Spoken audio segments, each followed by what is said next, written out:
इस वीडियो में आप जानेंगे आईपीसी की धारा 498 क्या है और आईपीसी की धारा 498 ए में कितनी सज़ा का प्रावधान है और आईपीसी की धारा 498 ए कब लगती है और 498 ए और दहेज एक्ट में आपसे कहूँ कि दहेज हत्या 304 बी इनमें क्या अंतर है, ये कब लगती हैं। यदि आप इस चैनल पर आए हैं तो आपको 498 विस्तार में पूर्णतः समझ में आएगी।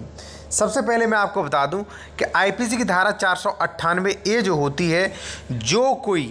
किसी स्त्री का पति या पति का नातेदार होते हुए ऐसी स्त्री के प्रति क्रूरता करेगा, उस स्त्री को परेशान करेगा, वह ऐसे कारावास से दंडित किया जाएगा जिसकी अवधि 3 वर्ष तक की हो सकेगी और जुर्माने से भी दंडित किया जाएगा। अब मैं आपको स्पष्ट शब्दों में बता दूं दोस्तों कि यदि किसी भी स्त्री का पति उसे परेशान करता है, प्रताड़ित करता है, मानसिक क्रूरता पहुंचाता है, उसे जो है आत्महत्या के लिए प्रेरित करता है, यानी कि किसी भी प्रकार की मानसिक प्रताड़ना या उसकी मारपीट करना, ऐसा कुछ भी करता है तो 498 ए वहाँ पे लगेगी। दूसरा, यदि उस स्त्री का जो पति है उसका कोई भी नातेदार, मान लीजिए उसका ससुर स्त्री का, या मान लीजिए जो भी पति है उसका बहनोई या उसका पति का पिता, पति की माता, पति की बहन, यानी कि पति का कोई भी नातेदार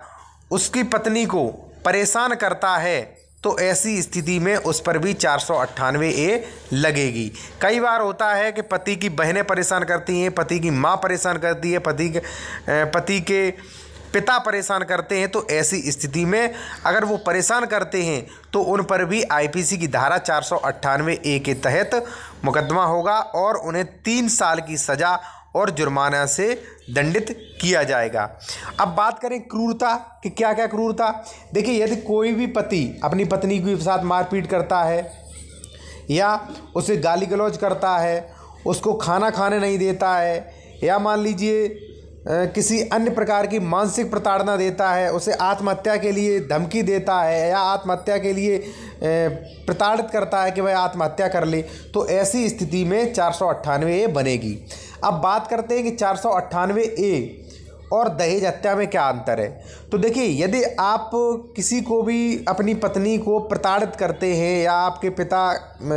या कोई भी नातेदार पत्नी को प्रताड़ित करता है, मारपीट करता है, तो ऐसी स्थिति में 498 ए लगेगी। यदि मान लीजिए आपने प्रताड़ित किया और उसने आत्महत्या कर ली, तो ऐसी स्थिति में आत्महत्या कर ली और उसकी मृत्यु हो गई, तो ऐसी स्थिति में 304 बी लगेगी, जो कि बहुत ही गंभीर अपराध है, बहुत ही समस्या आ जाएगी।